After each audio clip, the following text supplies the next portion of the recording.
امی دعا کیجیے گا آج میرا انٹرویو اچھا ہو جائے۔ زوہا نے اسکارف لپیٹ کر کہا۔ خیر سے جاؤ، سب اچھا ہو، اللہ تمہیں کامیاب کرے۔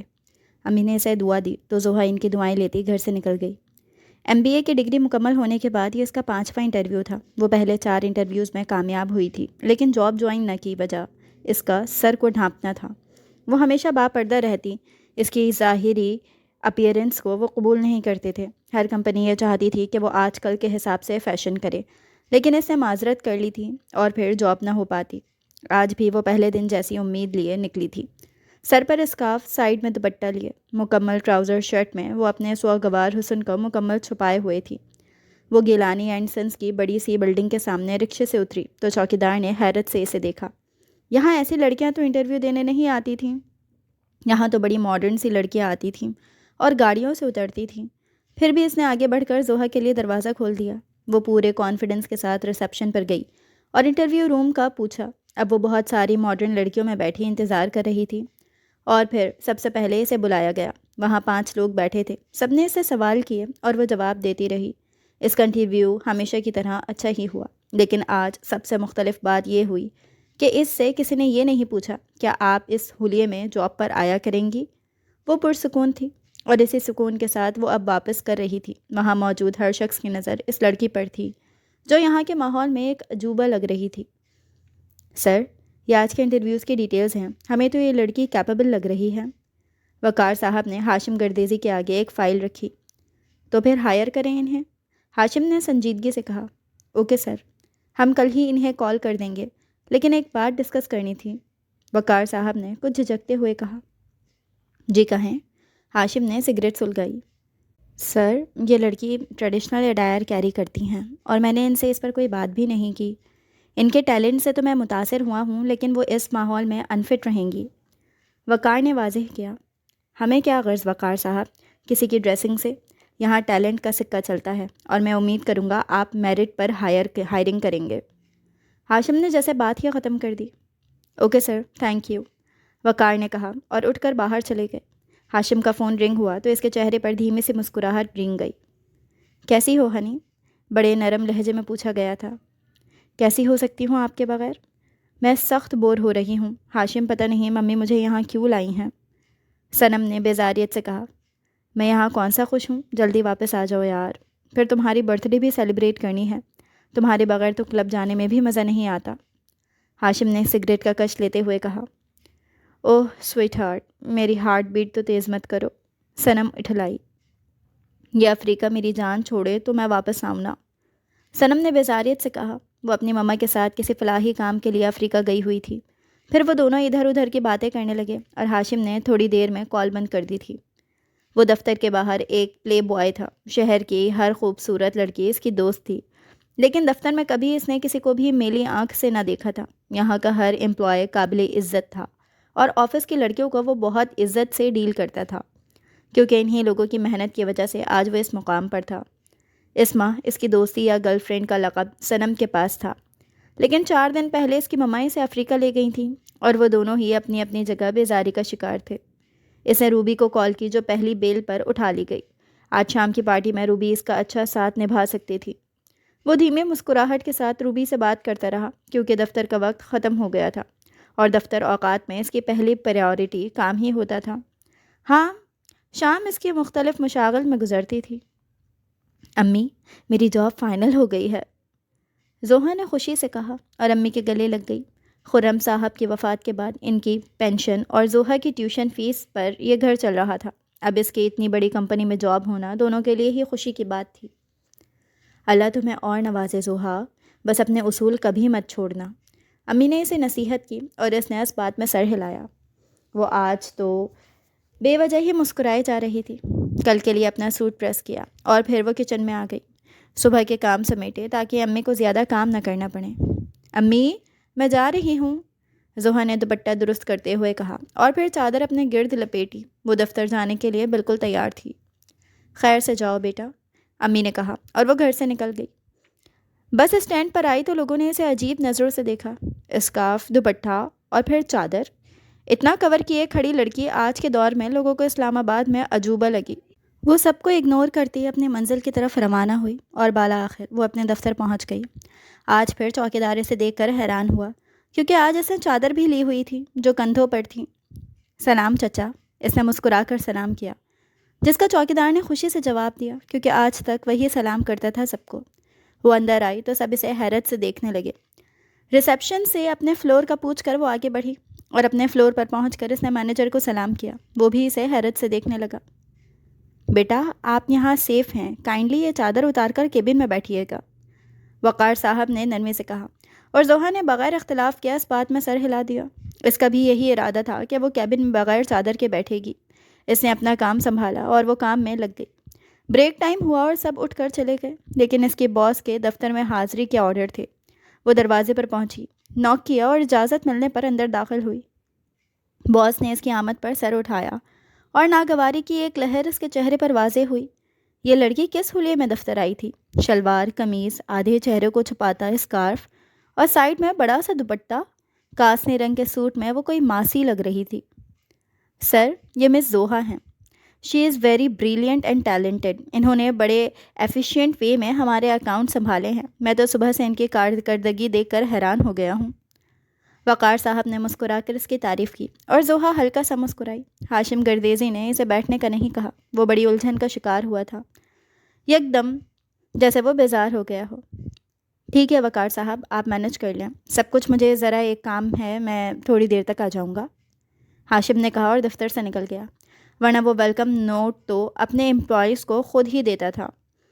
وقار صاحب بھی تھوڑا حیران ہوئے، لیکن انہوں نے زوہا کا اچھے انداز میں ویلکم کیا اور کام کے حوالے سے اسے نصیحت کی۔ زوہا اٹھ کر واپس اپنے کام پر آ گئی اور کام کرنے لگی، اور پھر تو یہ معمول بن گیا۔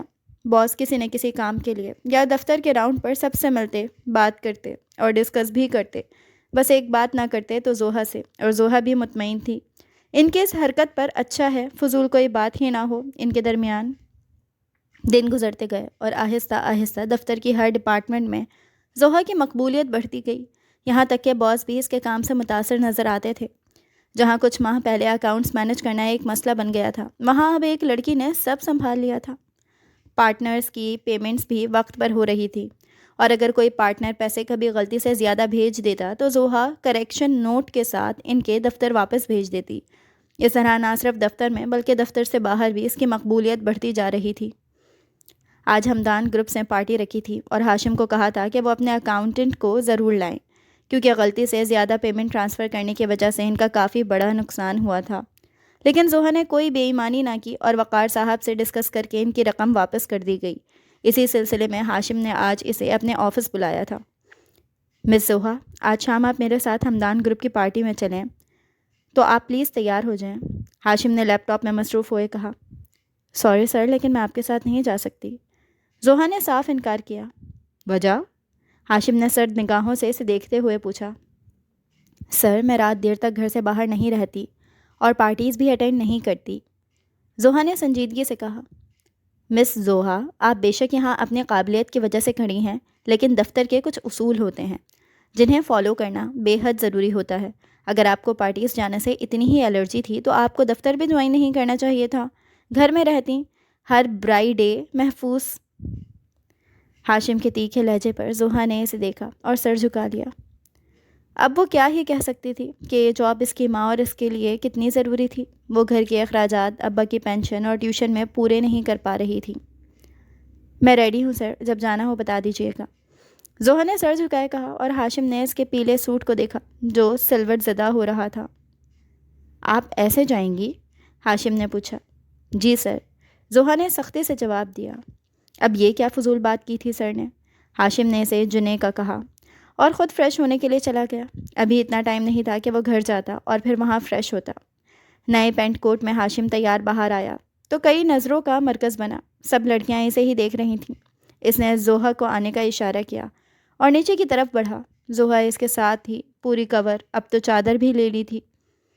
مس زوہا، آئی ڈونٹ تھنک کہ اس اسکارف اور دوپٹے کے بعد آپ کو اس چادر کی ضرورت ہے، پلیز یہ اتار دیں۔ ہاشم کا لہجہ اتنا دو ٹوک تھا کہ زوہا چاہ کر بھی کچھ نہ کہہ سکی اور خاموشی سے چادر اتار کر بیگ میں رکھ لی۔ ایک خاموش سفر کے بعد وہ اپنی منزل پر پہنچ گئے۔ ہاشم سب سے مل رہا تھا، زوہا بھی ساتھ تھی۔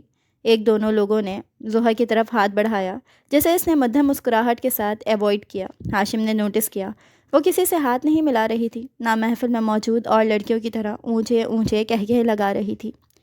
بڑی ریزرو سی لڑکی تھی اور اس محفل میں لوگ چاہے اسے عجیب نظروں سے دیکھ رہے تھے، وہ پورے اعتماد کے ساتھ کھڑی تھی۔ ہاشم اپنے دوستوں کے ساتھ کھڑا تھا جب اس کی نظر زحا پر پڑی جو اس کی سمت آ رہی تھی۔ اس کے پیچھے پیچھے ایک لڑکا بھی تھا جس کے ہاتھ میں خاص مشروب تھا، وہ اپنے حواسوں میں نہیں لگ رہا تھا، اور پھر اچانک اس لڑکے نے جان بوجھ کر زحا کے دوپٹے پر پیچھے سے مشروب گرا دیا۔ زحا یکدم پلٹی اور اس لڑکے نے جلدی سے اس کے دوپٹہ کھینچ لیا جیسے معذرت کرنا چاہ رہا ہو۔ میڈم میں واش کر دیتا ہوں، اس لڑکے نے مسکرا کر کہا۔ نہیں سر، آپ رہنے دیں پلیز، دوپٹہ چھوڑیں۔ زحا کی آواز لڑکھڑائی۔ کیسے چھوڑوں؟ ارے تمہارے تو اسکارف بھی گندا ہو گیا ہے۔ یہ کہتے ہی اس لڑکے نے زحا کے سر سے اسکارف بھی کھینچ لیا۔ اب حسن واضح تھا، وہ حسن جس سے آنکھیں چندھیا جائیں، وہ حسن جو کسی کو بھی محویت میں مبتلا کر دے، وہ حسن جو مکمل ہو۔ ہاشم کئی لمحے کھڑا اس کے بالوں کے سنہری آبشار کو دیکھتا رہا اور زحا کی سسکی پر چونکا۔ لمحے میں وہ زحا تک پہنچا اور اس لڑکے کے ہاتھ سے دوپٹہ کھینچ کر زحا کو دیا اور اس کے آگے کھڑا ہو گیا۔ تمہاری جرت کیسے ہوئی یہ بدتمیزی کرنے کی؟ ہاشم نے اس لڑکے کا گریبان تھام کر کہا۔ وہ لڑکا پہلے ہی ہوش میں نہیں تھا، ہاشم کے ایک دو جھٹکوں سے بے ہوش ہو گیا اور زحا کی سسکی پر ہاشم پلٹا۔ مجھے گھر جانا ہے پلیز، زحا نے نم آنکھوں سے اسے دیکھتے ہوئے کہا اور اپنا پھیلتا دوپٹہ مٹی میں جھٹکا۔ ساری پینیں تو نکل ہی گئی تھیں۔ چلو، ہاشم نے سنجیدگی سے کہا اور دونوں باہر آ گئے۔ ہاشم نے اسے گاڑی میں بٹھایا اور دونوں زحا کے گھر کی طرف چل دیے۔ زحا کی سسکیاں پوری گاڑی میں گونج رہی تھی اور ہاشم کی آنکھوں میں سے زحا کے حسن کی جھلک نہیں جا رہی تھی۔ اس کے بتائے گئے پتے پر گاڑی روک کر ہاشم نے اس کی طرف دیکھا جو سر جھکائے بیٹھی تھی۔ آپ کا گھر آ گیا ہے۔ ہاشم کی بات پر زحا نے بھیگی نگاہوں سے اسے دیکھا اور گاڑی سے اتر گئی۔ ہاشم ان نم آنکھوں کے سحر سے نکل ہی نہیں پایا۔ وہ کافی دیر وہیں کھڑا اسے آگے جاتے دیکھتا رہا اور پھر اس کے گھر کے اندر جانے کے بعد وہ وہاں سے نکل آیا۔ گھر آنے کے بعد بھی حواسوں میں نہ تھا، قدم کہیں رکھ رہا تھا، پڑ کہیں رہے تھے۔ وہ ٹیرس پر کھڑا سگریٹ پھونک رہا تھا۔ آج تو وہ اماں جی سے ملنے بھی ان کے کمرے میں نہ گیا تھا۔ وہ چاند کو دیکھتا رہا اور سگریٹ پیتا رہا۔ یہ اچانک کیا ہوا تھا اس سے؟ یہ تو اس نے طے کیا ہوا تھا کہ وہ ہر لڑکی سے دوستی کرے گا، لیکن اپنے سرکل کی کسی بھی لڑکی سے شادی نہیں کرے گا۔ ان کا کردار بے داغ نہ تھا، وہ کسی خاندانی لڑکی سے شادی کرے گا جس کو اماں اس کے لیے چنیں گی۔ لیکن آج اسے زحا کا دیکھ کر لگا تھا وہ خاندانی لڑکی اسے مل گئی۔ اماں جی کو لڑکی ڈھونڈنے کی ضرورت نہ تھی، اس کی تلاش ختم ہو گئی تھی۔ زحا کا کردار بے داغ تھا، اس کی گواہی تو وہ خود بھی دے سکتا تھا، اور آج جس طرح وہ شدت سے روئی تھی اس کا دل ہل گیا تھا۔ اس نے دل میں پختہ فیصلہ کر لیا تھا اور اب وہ بالوں میں ہاتھ پھیر کر دھیمے سے مسکرایا۔ تبھی اس کا فون بجا۔ اس نے دیکھا روبی کی کال تھی۔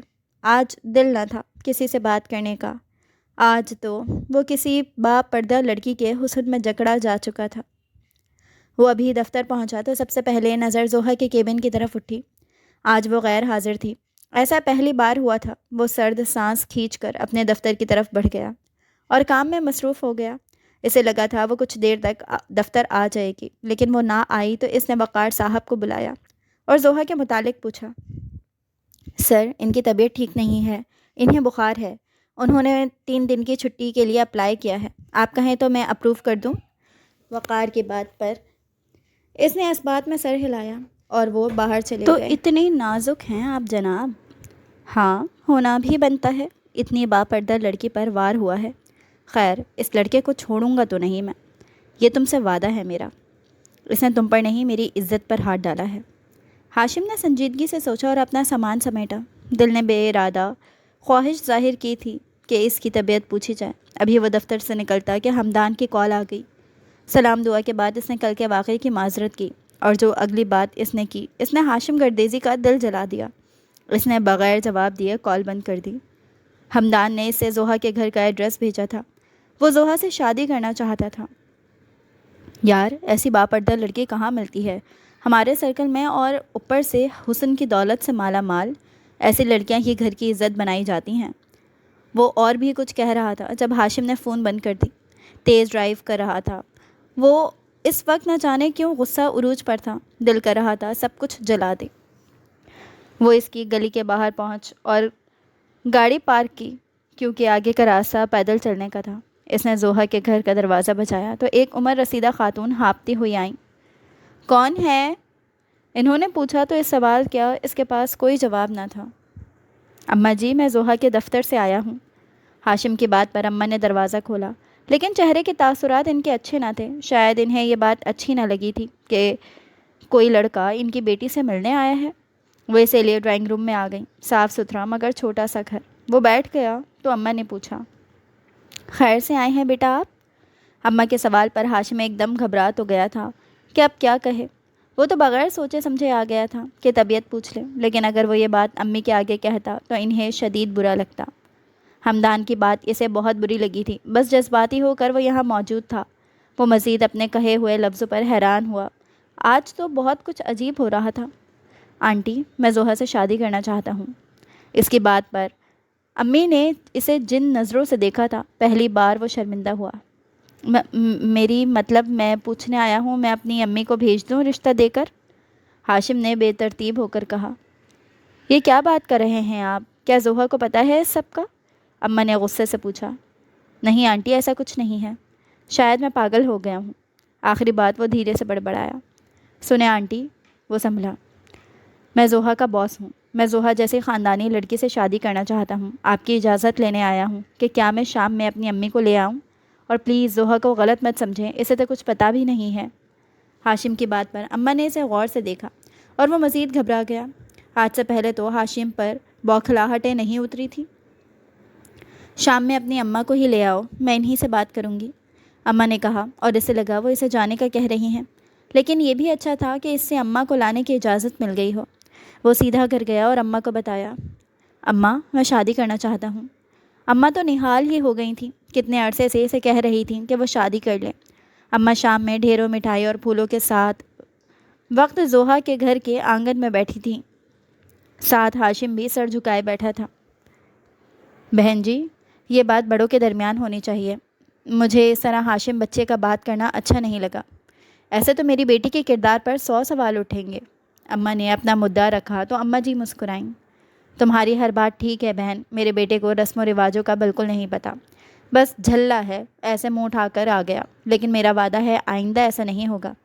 اماں جی نے اسے یقین دہانی کرائی اور پھر رشتے کی بات چل نکلی، اور اماں جی نے زوہا کی امی کو ہر لحاظ سے مطمئن کیا۔ زوہا یہ ماجرا اپنے کمرے کی کھڑکی سے دیکھ رہی تھی۔ سر درد سے پھٹ رہا تھا، شدید بخار میں وہ اس وقت لاچار نظر آ رہی تھی۔ یہ سب کیا ہو رہا تھا؟ اچانک ہی سب بدل رہا تھا، اور ہاشم سر اس کے گھر رشتہ لے کر کیوں آئے؟ یہ بات سمجھ نہیں آ رہی تھی۔ دوپہر میں ہاشم کے جانے کے بعد اماں اس کے پاس آئی تھیں اور اس سے سخت لہجے میں ہاشم کے بارے میں پوچھا تھا۔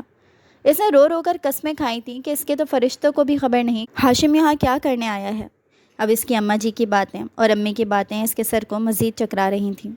وہ مزید یہ سب برداشت نہ کر سکے اور بے ہوش ہو کر گر پڑی۔ سائڈ ٹیبل کا لیمپ اس کے سر پر گرا اور اماں فوراً اندر آئیں، لیکن اسے بے ہوش خون میں لت پت دیکھ کر ان کی چیخیں نکل گئیں۔ ہاشم اندر آیا اور بلیک سوٹ میں بے ترتیب زوہا کا خون میں لت پت دیکھ کر اس کا دل ہل گیا۔ وہ فوراً آگے بڑھا اور زوہا کا سر اپنی گود میں رکھا۔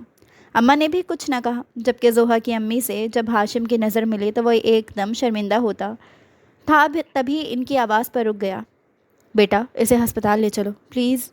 ان کی آنکھیں نم تھیں۔ ہاشم جلدی سے اسے لیے گاڑی کی طرف بڑھا اور دونوں والدہ کے ساتھ وہ اس وقت ہسپتال میں موجود تھا۔ زوہا کی امی تو بہت رو رہی تھیں، جبکہ اماں اسے تسلی دے رہی تھیں، اور ہاشم ادھر سے ادھر چکرا رہا تھا، اور بالآخر زوہا کو ہوش آ گیا۔ ڈاکٹر نے بتایا تھا کہ اسے 103 بخار ہے، اسی لیے آج رات وہ یہیں رہے گی۔ اماں اور زوہا کی امی اندر چلی گئیں، اور وہ دل کی پکار کے باوجود اندر نہ گیا۔ صرف شیشے میں سے زوہا کی امی کو دیکھا، جو زوہا کو پیار کر رہی تھی، اور وہ شاید دنیا کا پہلا لڑکا تھا جس کی بات پکی ہسپتال کے کمرے میں ہوئی تھی۔ واپسی پر زوہا کے والدہ نے رشتے کے لیے ہاں کی تھی اور اس جمعے ان لوگوں کو اپنے گھر بلایا تھا۔ باقی باتیں زوہا کے ٹھیک ہونے پر طے ہونا پائی تھیں۔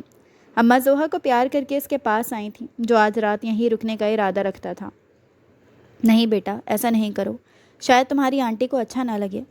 اماں نے اسے سمجھایا اور ساتھ لے آئیں، لیکن وہ وہاں صفدر کو چھوڑ آیا تھا کہ کسی چیز کی اگر ضرورت پڑے تو وہ وہاں موجود ہو۔ وہ ساری رات بے چین رہا تھا اور صبح صبح اماں جی کے دروازے پر موجود تھا۔ اماں، ہم ناشتے لے کر چلیں آنٹی کے لیے؟ اماں اس کی بات پر دھیمے سے مسکرا دیں۔ ان کو بیٹے کی بے تابی اچھی لگی تھی اور پھر وہ بہت سارا ناشتہ لے کر ہسپتال میں حاضر تھا۔ زحا کا بخار بھی اتر گیا تھا۔ سب نے ناشتہ کیا، لیکن آج بھی ہاشم کو کمرے میں آنے سے اماں جی نے روک دیا تھا۔ بقول ان کے بچے ڈسٹرب ہو گئی، لیکن بیٹے کے دل کا خیال رکھتے ہوئے انہوں نے زحا کی والدہ سے ہاشم کے اندر آنے کی اجازت لی تو انہوں نے خوش دلی سے اجازت دی اور اب وہ کمرے میں سر جھکائے بیٹھا تھا۔ اچھی لڑکی کا رشتہ لینے کے لیے یہ بگڑا ہوا لڑکا کتنا اچھا بن رہا تھا۔ اس نے ایک نظر زحا کو دیکھا جو سر جھکائے بیٹھی تھی۔ سر پر پٹی ہونے کی وجہ سے دوپٹہ شانوں پر پھیلا ہوا تھا۔ وہ زرد سوٹ میں زرد پھول لگ رہی تھی۔ اور پھر اسے ہسپتال سے چھٹی ملی اور وہ ہاشم کے ساتھ گھر آ گئے۔ اماں جی روز زحا کی طبیعت پوچھنے جاتی اور ڈھیر سامان لے جاتی۔ زحا ان سے اچھے سے ملنے لگی تھی۔ امی نے اس رشتے پر راضی مندی دے دی تھی، یعنی رشتہ امی کی مرضی سے ہو رہا تھا تو زحا نے بھی شاید اسے قبول کر لیا تھا۔ بالآخر زحا کی طبیعت سنبھلی اور اگلے معاملات طے پائے۔ آج ان کی شادی تھی۔ ہاشم نے سارا گھر پھولوں سے سجوایا تھا۔ وہ بہت خوش تھا۔ اماں بھی بہت خوش تھیں۔ زحا کا سارا سامان یہیں سے گیا تھا، لیکن ڈریس کافی بولڈ تھا جسے زحا نے بڑی اچھی طرح کیری کیا تھا۔ دوپٹہ ایسے ایڈجسٹ ہوا تھا کہ اس کی بے پردگی نہیں ہو رہی تھی۔ اس وقت وہ ہاشم کے کمرے میں بیٹھی تھی۔ اس جیسی عام سی لڑکی اس وقت ایک عالی شان کمرے میں بیٹھی تھی۔ سمجھ نہیں آ رہا تھا کہ کیا جذبات ہیں۔ سب کچھ ہی تو اچھا لگ رہا تھا۔ رات کی ہلکی بوندا باندی، فضا میں خوشبو، چاندنی میں نہائے ہوئے صحن میں شادی کے چراغ جگمگا رہے تھے۔ ہر طرف ہنسی موسیقی اور چاندی کی لڑیوں کی چمک تھی۔ وہ سرخ جوڑے میں جھچکی ہوئی پھولوں کے درمیان بیٹھی تھی۔ وہ آہستہ قدموں سے ایک کے قریب آیا، اتنا قریب کہ اس کی خوشبو سانسوں میں گھل گئی۔ دل کی دھڑکنیں کسی ساز کی طرح بجنے لگیں۔ اس نے ہولے سے کہا، پتہ ہے، جب پہلی بار تمہیں دیکھا تھا نا تو یہ نہیں سوچا تھا کہ تم میری دلہن بنو گی، لیکن پارٹی والی رات جب دیکھا تو لگا تھا جیسے زندگی نے سب رنگ تمہاری آنکھوں میں سمو دیے ہوں۔ آج ان رنگوں میں اپنا نام لکھنے آیا ہوں۔ وہ نظریں جھکا کر مسکرائی، گالوں پر ہلکی سی لالی اتر آئی۔ وہ آگے بڑھا، اس کے ہاتھوں کو نرمی سے تھاما اور بولا، میں وعدہ کرتا ہوں یہ روشنی، یہ رنگ، یہ موسم جب تک سانس ہے تمہاری آنکھوں کی چمک بن کر رہوں گا۔ چاندنی میں اس کے لفظ جیسے عہد کی مہر بن گئے تھے۔ بادلوں کے پیچھے سے چاند جھانکا اور ہوا نے پھولوں کی خوشبو ان کے گرد بکھیر دی، جیسے خود کائنات نے ان کے ملن پر مسکرا کر دعائیں دی ہوں۔ آج ان کا ولیمہ تھا۔ شہر کی ایلائٹ یہاں موجود تھی۔ ولیمہ ہاشم کے ماحول کے مطابق تھا جس میں زحا انکمفرٹیبل فیل کر رہی تھی۔ ہاشم اس کا ہاتھ تھامے کھڑا مسکرا رہا تھا۔ لوگ ان کی جوڑی کو سراہ رہے تھے۔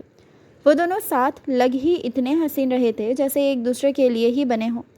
دراز قد، خوبصورت چہرے، حسین لباس اور پرکشش پرسنالٹی، سب کچھ مکمل تھا۔ لیکن بہت سارے لوگ اس جوڑے کو نفرت کی نگاہ سے دیکھ رہے تھے، اور وہ لوگ تھے ہاشم کی گرل فرینڈز۔ روبی بیکلیس ڈریس میں ڈیپ گلے کے ساتھ اسٹیج کی طرف بڑھی اور ہاشم کے گلے لگی۔ ہاشم بھی مسکرا کر گلے لگ گیا۔ زحا کو اس کی یہ حرکت اچھی نہ لگی۔ روبی نے ہاشم کے گال پر پیار کیا تو زحا نے غصے سے منہ پھیر لیا۔ میں نہیں جانتی تھی ہاشم تمہارا ٹیسٹ ایسا ہے بھائی، تم تو برانڈ پسند کرتے تھے، یہ لوکل کب سے تمہیں بھانے لگا؟ روبی نے زحا پر ڈائریکٹ چوٹ کی اور زحا نے بلبلا کر ہاشم کو دیکھا جو کھڑا مسکرا رہا تھا۔ زحا نے فوراً ہاشم کا ہاتھ چھوڑ دیا، جس پر ہاشم نے اسے دیکھا اور اسے دیکھتے ہوئے ہی جواب دیا، جب سے یہ پتہ چلا ہے کہ لوکل ہی پیور ہوتا ہے اور برانڈ مصنوعی، اور تم یقین کرو روبی، میں لوکل پر مر مٹا ہوں۔ ہاشم کی بات پر زحا کے چہرے پر لالی بکھر گئی اور روبی جل کر راکھ ہو گئی اور اتر کر چلی گئی۔ اور پھر زحا نے دیکھا کہ پورے فنکشن میں کوئی نہ کوئی لڑکی ہاشم کی دوست تھی۔ وہ آتی، اس کے گال پر پیار کرتی اور اس کے گلے لگ جاتی۔ زحا کو یہ سب اچھا نہیں لگا تھا۔ وہ امی کے ساتھ ان کے گھر آئے تھے۔ رسم کے مطابق زحا خواہ مخواہ کانشیس ہو رہی تھی کہ اس کا گھر ہاشم گردیزی کے شایان شان نہیں۔ نہ اے سی، نہ نرم بستر، نہ ہینڈ واش، وہ لوگ تو صابن یوز کرتے تھے، جبکہ ہاشم کے باتھ روم میں وہ مختلف برانڈز کی پروڈکٹس دیکھ چکی تھی۔ ہاشم اس وقت اس کی مسہری پر دراز تھا۔ یار، ہم دونوں اس پر کیسے سوئیں گے؟ ہاشم نے شرارت سے پوچھا اور زحا شرمندہ ہو گئی۔ میں چارپائی لے آتی ہوں، ہمارے گھر بیڈ نہیں ہے، زحا نے سر جھکائے کہا، جیسے بہت بڑا گناہ ہو۔ تو اس میں پریشانی کی کیا بات ہے، ہم ایڈجسٹ کر لیں گے۔ ہاشم نے اس کے چہرے پر شرمندگی دیکھی تو نرمی سے کہا، لیکن زحا کو چین نہ آیا اور اس کی بے چینی دیکھ کر ہاشم نے اس کا ہاتھ پکڑ کر مسہری پر گرا لیا۔ دیکھا، ہو گئے نا ایڈجسٹ، ہاشم نے شرارت سے کہا اور اس کے ناک پر لب رکھے۔ ہاشم، آپ تھک جائیں گے اس چھوٹی سی مسہری پر، میں چارپائی لے آتی ہوں۔ لیکن ہاشم نے اس کا منہ اپنے انداز میں بند کر دیا اور زحا سب بھول گئی۔ یاد تھا تو صرف ہاشم گردیزی پر اس جگہ کا اثر ہو گیا تھا۔ صبح جب وہ اٹھا تو اس کی کمر اکڑی ہوئی تھی۔ وہ بمشکل اپنے پیروں پر کھڑا ہوا تو چہرے پر تکلیف واضح تھی۔ زحا کی شرمندگی کی انتہا نہ تھی اور یہی حال امی کا بھی تھا۔ زحا، تم نے پلنگ کیوں نہ ڈالا؟ رات کو دیکھو بچہ کیسے اکڑ گیا۔ امی کہہ کر خود ہی شرمندہ ہو گئیں۔ داماد کو گھر میں رکھنے کی ڈھنگ کی جگہ تک نہ تھی۔ کوئی بات نہیں آنٹی، میں ٹھیک ہوں، بس مسل پل ہو گئے ہیں، جم کروں گا تو طبیعت بہتر ہو جائے گی۔ مجھے اب گھر چلنا چاہیے، ہاشم نے نرمی سے کہا اور زحا کی طرف دیکھا۔ ہاں بیٹا، تم اپنے گھر جاؤ۔ امی نے جلدی سے کہا کہ آپ داماد کو مزید تکلیف نہیں دینا چاہتی تھیں۔ لیکن امی، آپ نے جو ناشتے کا ارینج کیا تھا۔ امی نے اس کی بات بیچ میں ہی کاٹ دی۔ حد ہی ہو گئی زحا، بچہ تکلیف میں ہے اور تمہیں ناشتے کی پڑی ہے، امی نے ذرا غصے سے کہا اور زحا کا اترا چہرہ دیکھ کر ہاشم کو اچھا نہ لگا۔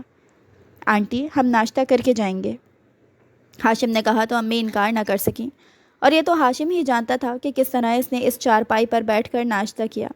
انگ انگ اکڑا ہوا تھا، اس کی گردن میں بھی اکڑاہٹ آ گئی تھی۔ وہ دونوں گھر آئے تو ہاشم نے کال کر کے اپنے ڈاکٹر کو بلایا۔ زحا اس کے ٹھاٹ دیکھ حیران رہ گئی۔ ڈاکٹر نے اسے انجیکشن لگایا اور چلا گیا۔ شام تک ہاشم کمرے سے نہ نکلا اور زحا میں اتنی ہمت نہ تھی کہ اندر چلی جائے۔ شام میں ہاشم خود ہی کمرے سے باہر آیا اور زحا مزید شرمندہ ہو گئی۔ زحا امی جی کے پاس بیٹھی تھی۔ اماں جی، آپ کی بہو کو مجھ سے زیادہ آپ سے پیار ہے، جب یہ شوہر کی طبیعت خرابی کے باوجود کمرے میں نہ آئی۔ ہاشم نے جیسے شکوہ کیا، اب اس کی طبیعت بالکل ٹھیک لگ رہی تھی۔ ارے کیا ہو گیا ہے تمہیں، اچھی بھلی بیٹھی ہو، اماں نے جیسے اس کی بات اڑائی۔ حد ہے اماں، آپ سے زیادہ فکر تو آنٹی کر رہی تھی میری، صبح سے 3 کالز کر چکی ہیں، بس میرے بہت اپنوں کو ہی میری فکر نہیں ہے۔ ہاشم نے زحا کو دیکھتے کہا، جو سر پر دوپٹہ جمائے نظریں جھکائے بیٹھی تھی۔ اس کا حسین چہرہ اداس تھا، آنکھیں ویران اور شرمندگی سے وہ ہاتھ آپس میں مسل رہی تھی۔ وہ اس کا جائزہ لے رہا تھا جب روبی کی کال آئی۔ ہم تمہیں لینے آئے ہیں۔ شادی کیا کی ہم نے تو اپنا دوست ہی کھو دیا، روبی نے کہا اور ہاشم کہا لگا بیٹھا۔ اس نے فون بند کیا اور اماں جی کو دیکھا جو زحا سے باتیں کر رہی تھی۔ ایک پرفیکٹ فیملی پکچر تھی یہ۔ وہ اٹھتا کہ اٹھلائی ہوئی صنم لاؤنج میں آ گئی۔ ہائے ہنی، صنم نے کہا اور ہاشم کے گلے لگ گئی اور بڑی چاہ سے اس کے گال کو چوم لیا۔ ہاشم بھی اس سے گلے لگا اور دور ہوا۔ اس کی نظر بے ساختہ زحا سے ملی جس کے چہرے پر ناگواری تھی۔ زحا نے نظروں کا زاویہ بدل لیا۔ ابھی وہ اٹھ کر اپنے کمرے میں جاتی کہ اماں نے اس کا ہاتھ پکڑ کر بٹھا لیا۔ تم اس گھر کے مالکن ہو، تمہیں کہیں نہیں جاؤ گی، بلکہ یہ یہاں سے جائے گی، اماں نے مدھم آواز میں اس سے کہا اور زحا نے پہلو بدلا۔ چلو، میں اور روبی تمہیں لینے آئے ہیں، ہمارے ساتھ بختیار اور ساحر بھی ہیں۔ صنم نے اس کا ہاتھ پکڑ کر آگے بڑھی جب اماں جی کو مجبوراً بولنا پڑا۔ بیٹا، آج ہاشم آپ لوگوں کے ساتھ نہیں جا سکتا، وہ آج زحا کے ساتھ ڈنر پہ جا رہا ہے۔ اماں جی کی بات پر زحا اور ہاشم دونوں چونکے اور ہاشم ان کی حرکت پر مسکرا بیٹھا۔ کینسل کرا دیتے ہیں اماں جی، آج تو ہم نے کنسرٹ میں جانا ہے، پلیز۔ پہلے اس بے وفا نے یاریاں ہم سے لگائیں اور شادی گمنام لوگوں سے کی، اب کیا ہم اپنا دوست بھی بھول جائیں؟ صنم نے جیسے دل کے چھالے پھوڑے۔ لیکن بیٹا، اماں جی نے کچھ کہنا چاہا کہ صنم نے ہاتھ اٹھا کر کہا، پلیز آنٹی، ہمارا پلان نہ خراب کریں، پلیز۔ ہاشم کو اس کا انداز پسند نہ آیا، چہرے پر ناپسندیدگی واضح تھی۔ مس صنم، معذرت کے ساتھ، لیکن آپ اس طرح ہماری ماں کے ساتھ بیہیو نہیں کر سکتی، یہ ہمارا فیملی ٹائم ہے، اس میں آپ کی مداخلت ہمیں کچھ خاص نہیں پسند۔ ہوپ سو آپ مائنڈ نہیں کریں گی کہ ہاشم آج آپ کے ساتھ نہیں جا سکتے، ہمیں ڈنر پر جانا ہے اور آئندہ بھی یا آپ لوگوں کے ساتھ اس طرح کی آؤٹنگ پر نہیں جا سکیں گے، اب آپ جا سکتی ہیں، زحا نے سنجیدگی سے کہا۔ اس کی آنکھوں میں غصہ واضح تھا۔ ہاشم تو اس کی صاف گوئی پر حیران ہو گیا۔ صنم نے ہاشم کو دیکھا جو خود بھی حیران کھڑا تھا اور اماں جی مسکرا رہی تھیں۔ صنم پاؤں پٹکتی ہوئی باہر نکل گئی اور زحا واپس صوفے پر بیٹھ گئی۔ اس کا دوپٹہ سر سے اترا ہوا تھا لیکن اسے ہوش ہی نہ تھا۔ چلو بھائی ہاشم، جاؤ تیار ہو جاؤ، میری زحا کو ڈنر پہ لے کے جاؤ، اماں نے زحا کی بلائے لیتے ہوئے کہا۔ ہاشم مدھم مسکراہٹ کے ساتھ وہاں سے چلا گیا، جبکہ اماں نے زوہا کو بھی اس کے پیچھے بھیج دیا۔ آج انہیں اپنے بیٹے کی پسند پر بڑا فخر محسوس ہوا تھا۔ بڑا غصہ آ رہا ہے آج ہماری زوجہ محترمہ کو، ہاشم نے اسے باہوں میں بھرتے کہا اور اپنی تھوڑی اس کے کندھے پر رکھی۔ ہاشم، مجھے یہ سب پسند نہیں ہے، زوہا نے سنجیدگی سے آئینے میں اس کا عکس دیکھتے ہوئے کہا۔ کیا پسند نہیں ہے؟ ہاشم انجان بنا۔ آپ کا اس طرح لڑکیوں سے ملنا، ان کا آپ کو ٹچ کرنا، زوہا نے کہا۔ یار دوست ہیں میرے اور ہمارے سرکل میں ایسا ہی ہوتا ہے، ہاشم نے ٹالا۔ ہاشم، اب میں بھی آپ کے سرکل کا حصہ ہوں تو کیا مجھے بھی یہ سب کرنا پڑے گا؟ زوہا نے تلخی سے پوچھا۔ ہرگز نہیں، تم کیوں کرو گی یہ سب؟ تم میری بیوی ہو، میری بیوی ایسے کام کیوں کرے؟ ہاشم کو اس کی بات پسند نہیں آئی تھی۔ مجھے بھی نہیں پسند ہاشم، یہ سب آپ میرے شوہر ہیں، میں یہ سب برداشت نہیں کر سکتی، زوہا نے کہا اور واش روم کی طرف بڑھ گئی۔ ہاشم پرسوچ نگاہوں سے اسے دیکھتا رہا۔ ریسٹورنٹ میں مدھم روشنی پھیلی ہوئی تھی۔ موم بتی کی جھلمل روشنی میں زوہا کا چہرہ کسی خواب کی طرح نرم اور حسین لگ رہا تھا۔ اس کے چہرے پر خاموش شکوہ نمایاں تھا اور ہاشم کے دل پر وہ ہر لمحہ بوجھ کی طرح محسوس ہو رہا تھا۔ کچھ دیر وہ یوں ہی اسے دیکھتا رہا، پھر دھیرے سے بولا، میں جانتا ہوں تم مجھ سے خفا ہو اور تمہارا خفا ہونا بالکل ٹھیک ہے۔ شاید میں نے وہ باتیں یا وہ لوگوں کو اہمیت دی جو تمہیں دکھ دینے کا باعث بنی۔ اس نے گہرا سانس لیا اور آگے بڑھ کر زوہا کا ہاتھ تھام لیا۔ لیکن آج، اس لمحے، میں تم سے وعدہ کرتا ہوں کہ آج کے بعد میری زندگی میں کوئی غیر لڑکی نہیں ہوگی، نہ دوستی، نہ ملاقات، نہ رابطہ۔ میری دنیا صرف تم ہو اور میں چاہتا ہوں کہ یہ ہمیشہ ایسی ہی رہے۔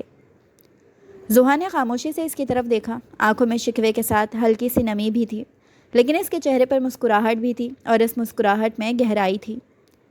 میں سمجھ گیا ہوں کہ محبت میں ایک شخص کے ہوتے ہوئے کسی اور کے لیے جگہ بنانا خود محبت کی توہین ہے۔ تم میری دعا بھی ہو اور سکون بھی۔ میں اب تمہیں کبھی رنجیدہ نہیں دیکھنا چاہتا۔ زوہا نے نظریں جھکا لیں۔ لبوں پر ہلکی سی مسکراہٹ ابھری، جیسے دل کا بوجھ تھوڑا ہلکا ہو گیا ہو۔ موم بتی کی لو ان کے درمیان جھلملائی، جیسے ان کے نئے وعدے پر گواہ بن رہی ہو۔ باہر بارش ہلکی ہلکی برس رہی تھی اور اندر خاموشی میں ایک نئی شروعات کی خوشبو گھل گئی تھی۔ ہاشم کے گھر میں ہلکی روشنیوں سے سجی محفل تھی۔ دیواروں پر غبارے لگے تھے اور خوشبودار موم بتیاں جل رہی تھیں۔ آج ہاشم کی سالگرہ تھی اور وہ خود بھی اس بات سے بے خبر تھا کہ شام کو جب وہ واپس گھر جائے گا تو اس کے لیے ایک سرپرائز ہوگا۔ وہ حیران کھڑا امی اور زوہا کے مسکراتے چہرے دیکھ رہا تھا۔ جب ہی اس کی دو پرانی گرل فرینڈ صنم اور روبی مسکراتی ہوئی ہاتھوں میں تحفے لیے سامنے سے آتی نظر آئیں۔ ہیپی برتھ ڈے کے شور کے ساتھ وہ اندر آ گئیں۔ لمحہ بھر کو وہ ہکا بکا رہ گیا، لیکن مسکراہٹ کے پیچھے چھپے اضطراب کو ضبط کر گیا۔ اسی وقت پیچھے سے زوہا کچن سے نکلی۔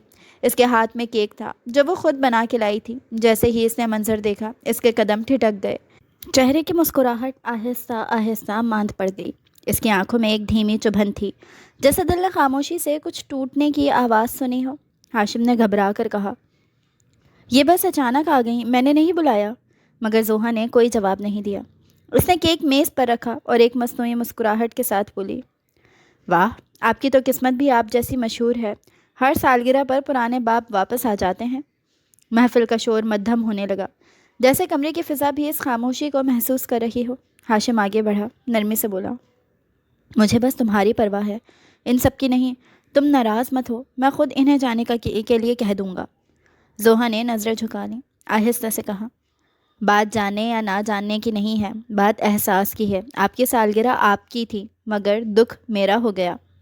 یہ کہہ کر وہ خاموشی سے کمرے سے باہر چلی گئی اور ہاشم ایک پل کے لیے ساکت کھڑا رہ گیا۔ باہر بارش شروع ہو گئی تھی، جیسے قدرت بھی اس شام کے بھاری پن کو محسوس کر رہی ہو۔ اس نے صنم اور روبی کے بے حد اصرار پر کیک کاٹا اور کیک کٹتے ہی اماں جی بھی کمرے میں چلی گئی۔ تمہاری فیملی کو ہمارا آنا پسند نہیں آیا؟ صنم نے پوچھا۔ نہیں، ایسا نہیں ہے، وہ بس نماز پڑھنے گئے ہیں۔ ہاشم نے بات بدلی، دونوں کا کہکہ بہت اونچا تھا۔ اچھا جناب، آپ کو اب یہ بھی پتہ چل گیا کہ کس وقت کون سی نماز ہوتی ہے؟ روبی نے ہنستے ہوئے کہا، اور وہ دونوں ڈھیٹ لڑکیاں رات تک بیٹھی رہیں اور زوہا تھک ہار کر سو گئی۔ پچھلے 4 دن سے ان کے درمیان بات چیت بند تھی۔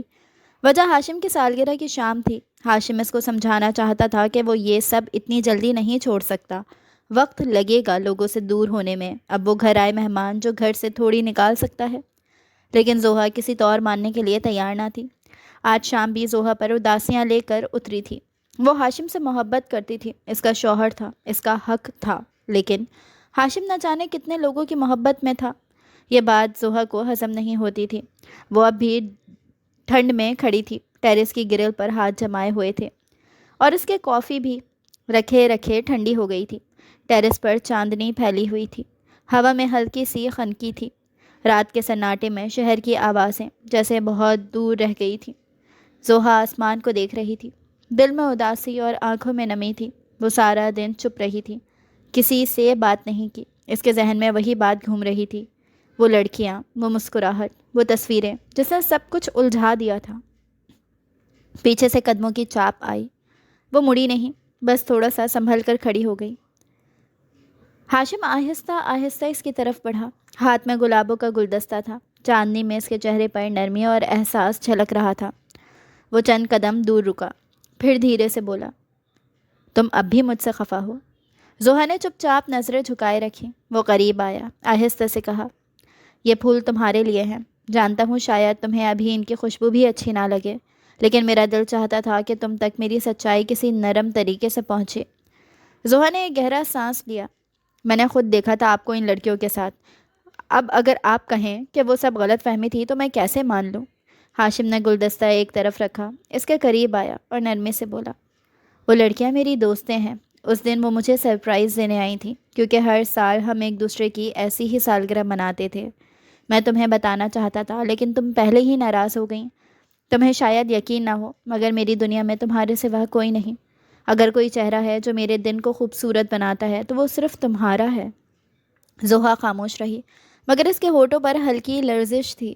ہاشم نے آہستہ سے اس کے قریب ہو کر کہا، تمہیں لگتا ہے میں کسی اور کے بارے میں ویسا سوچ بھی سکتا ہوں جیسے تمہارے بارے میں سوچتا ہوں؟ تم میری خاموشی ہو، میری دعاؤں کا جواب، تمہارے بغیر میں مکمل نہیں۔ ہاشم کی آنکھوں سے ایک آنسو بہہ کر گال پر آیا۔ وہ فوراً پلٹ کر بولی، اگر تم سچ کہہ رہے ہو تو وعدہ کرو کہ کبھی مجھے شک کرنے کی وجہ نہیں دو گے۔ ہاشم نے اس کا ہاتھ تھام لیا، وعدہ، اور اگر میں کبھی تمہیں رلاؤں تو خود کو سزا دوں گا۔ چاندنی ان کے بیچ ایک نرم سا دائرہ بنائے کھڑی تھی، ہوا میں پھولوں کی خوشبو گھل چکی تھی۔ زوہا کے چہرے پر آخر کار مسکراہٹ لوٹ آئی۔ ہاشم نے نرمی سے اس کی پیشانی پر بوسہ دیا اور دھیرے سے کہا، اب ناراضگی ختم؟ زوہا نے سر جھکا کر کہا، شاید تھوڑی سی باقی ہے۔ وہ دونوں ہنس پڑے اور اگلے لمحے خاموشی میں صرف ہوا کی سرسراہٹ اور دھڑکنوں کی ہم آہنگی سنائی دینے لگی۔ ہاشم دھیرے سے اس سے دور ہوا اور زوہا سرخ چہرہ لیے اس کے سامنے کھڑی تھی۔ میری سالگرہ کا تحفہ تو دے یار۔ ہاشم نے اس کے آگے ہاتھ پھیلایا، اگلی سالگرہ پر دوں گی اب۔ اس بار کی سالگرہ آپ کی ان بدتمیز دوستوں نے ہائی جیک کر لی تھی۔ زوہا نے منہ بنایا، بس کر دو لڑکی، اور کتنے تانے دو گی؟ چلو مجھے ڈنر کراؤ۔ ہاشم نے اس کا ہاتھ تھاما اور باہر کی طرف بڑھا۔ ارے مجھے پیسے تو لینے دیں اپنے شوہر سے، آج میں اپنے بوائے فرینڈ کو اپنے شوہر کے پیسوں کی دعوت دوں گی۔ زوہا کھلکھلائی اور اس کی کھلکھلاہٹ پر ہاشم دل سے مسکرایا اور اپنا والیٹ نکال کر زوہا کے ہاتھ پہ رکھ دیا۔ دونوں کے چہروں پر پرسکون مسکراہٹ تھی۔ شاید زوہا بھی اس کی باتوں کو سمجھ گئی تھی اور ہاشم بھی اس کی فکروں کو جان گیا تھا۔